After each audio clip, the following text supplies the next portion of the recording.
Hello, my name is Beck and welcome to the Media Book Freakout tag. I don't know if I'm doing this a little bit early, but who cares? I'm going to do it anyway. The first question on this tag is, what is the best book that you've read in 2021? And for me, that's got to be Changes by Jim Butcher. This is the 12th book in the Dresden Files. I have a spoiler-free review that also has spoilers afterwards, so I'll link that if you're interested. But I'm adoring my read-through of this urban fantasy series so much, so Changes would definitely be up there. And when I first started the series, everyone was hyping it up to me, as in hyping up Changes as the amazing book in the series, and I was like, I'm really scared because I don't want my expectations to overcome what my actual enjoyment of the book is. And it turns out that I just couldn't expect what actually would happen in Changes because it just blew my mind. So I'm really happy that despite my expectations being sky high, it still managed to come over the top of that and become a favorite book of the year. So I think it is my top fave of the year. The next question is best sequel that you've read so far this year, and I haven't really continued as many series this year as I was hoping to. Honestly, I've read mostly first books in series this year, so I want to say Changes, but I already used it for the first question. So maybe I'll just go with Heartstopper Volume 4. This came out in May and I really enjoyed it. I did give it a 4 stars rather than a 4.5 or 5, but it's up there with decent ratings, so I really enjoyed this one. I have a separate review for it if you're interested. But this is one of the very few series that I've continued reading this year just because I've been in a bit of a reading slump on and off. So this is really easy to finish because it's a graphic novel. So I guess this is the best series continuation that I've read, at least so far this year. Question number 3 is a new release that you haven't read yet, but you really want to, and that is The 27 Murders of Madison May. I got sent this because I randomly tweeted about it and then the publisher saw that and then they sent this to me. So I don't really know too much about this. I know that it's a mind-bending speculative psychological suspense about a serial killer who stalks his victim across parallel universes and the woman who is determined to stop him even if it upends her own reality. So it's a murder mystery science fiction time travel book, I think, and that just sounds awesome, so I hope it pulls it off. I've liked Max Barry before, so hopefully I can like him again, but this comes out in July and I just have not started it and I keep pushing it off month by month by month, and July is just around the corner because we are now in June, so I am in trouble. Question number 4 is your most anticipated release for the second half of 2021, and that would have to be Cytonic, the next book in the Skyward Quartet. So I'm really excited about that, but it comes out in November. So it's a bit of a wait still. I know that it'll be on us before we can even think about it, but I'm really excited anyway, and I'm happy to wait. I don't think there are any other particularly new releases. Oh, there's a Becky Chambers book that's coming out. It's a novella, and I'm really excited for that. I can't remember what it's called, but it has a robot and plant kind of cover, but that comes out in July, I believe. And also, actually, there is another book called Play of Shadows by Sebastian de Castell that's coming out, and that is a continuation, kind of like a companion series to his Greatcoats Quartet, and I loved the Greatcoats, so I'm really excited for this one, and it comes out in June, so perfect timing. Question number 5 is biggest disappointment, and that would definitely be the novella by Sylvain Neuvel, A History of What Comes Next. I expected to love it, and then I didn't, and it was sad, so we move on. Number 6 though is biggest surprise. I want to say Changes again, because again my expectations were up here and it managed to somehow exceed those, but I feel like I need to pick something else. If I pick Changes for every question, then it's not really a varied book tag, is it? My biggest surprise would probably be Ghost Story, which is the book that comes after Changes, because historically I've heard people say that they didn't love this, and I think there was a miscommunication or a mistake or mix up with the audiobooks when this first released, and so James Masters didn't actually read this one, but obviously now he has. So I didn't actually get that mix up because I'm coming to the series quite late, so I think that worked a little bit in my favor,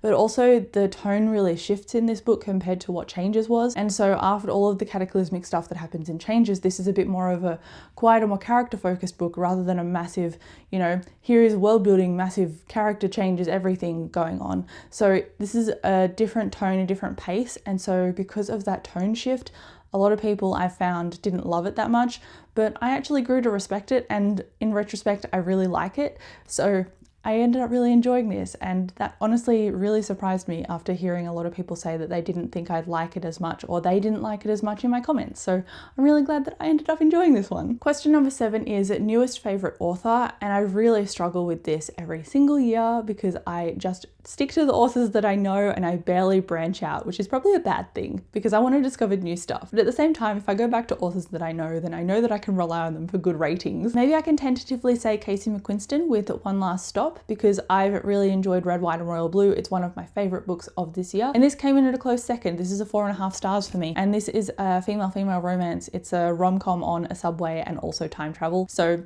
it's just great and fun and entertaining. And so was Red, White and Royal Blue. That was great and fun and entertaining. So I think Casey McQuiston is up there. They write excellent books. So I'm gonna have to put them on my authors I'm gonna keep a watch out for because anything that Casey publishes in the future, I'm likely gonna buy it. Question number 8 is newest fictional crush, and I hate this question every year because I just don't get those, so I'm just gonna skip it.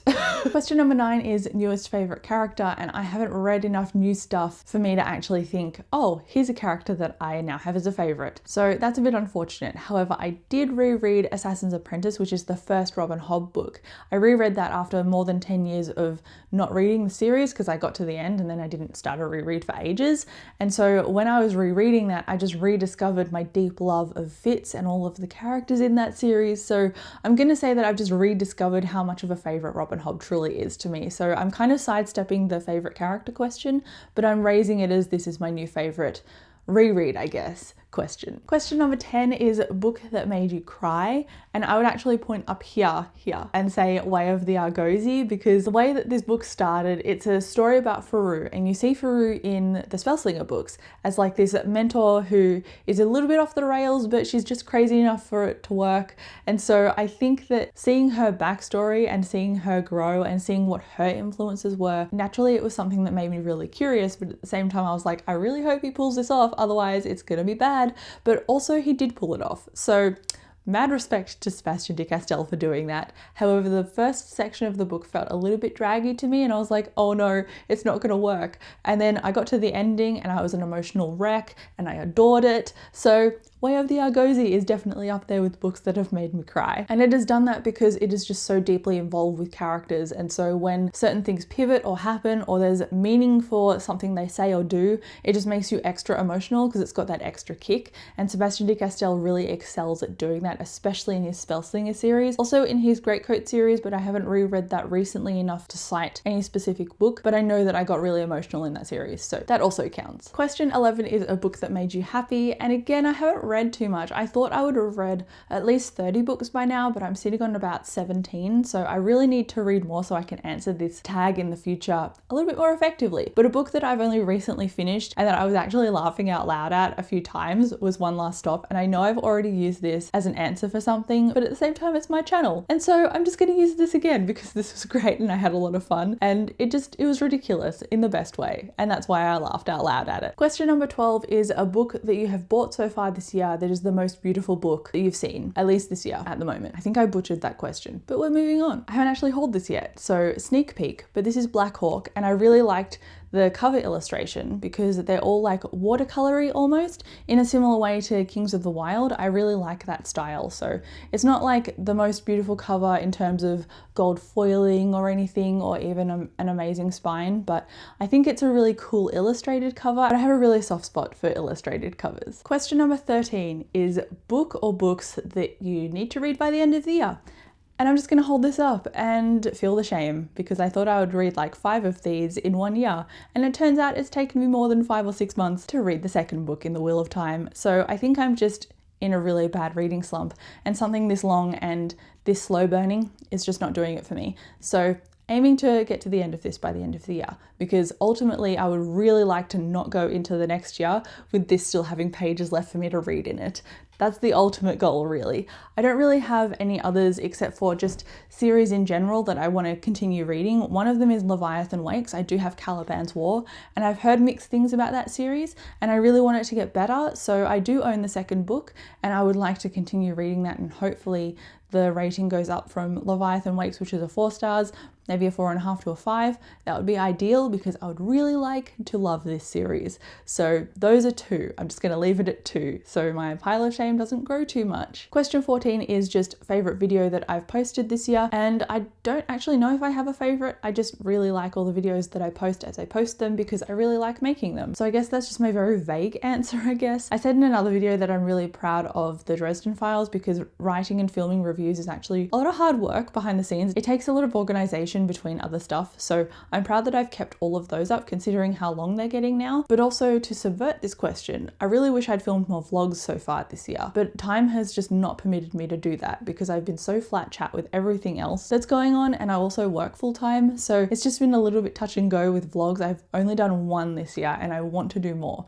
so please hold me accountable. I will try to do vlogs depending on how busy I am. I really want to do more of them, but as far as my favorite video is concerned, probably the Dresden Files, because I can never not talk about them in a video, so I guess it's here now. And then question number 15 is favorite book community members, and I'm reading this as booktubers that I also take the time to watch, and so one of them would be Reagan from Peruse Project, another would be Elliot from Elliot Brooks, and then I just kind of dip my toe into other booktube channels when I have the time, because again, I don't have a lot of time at the moment to sit down and watch videos. It's mostly when a video is exporting or something that I sit down and watch something. I'm thinking I should spend that time reading instead because I think I'd get through more pages that way.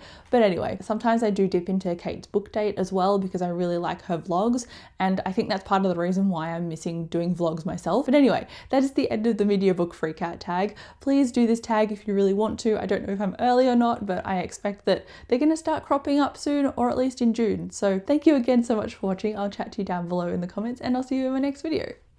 Bye.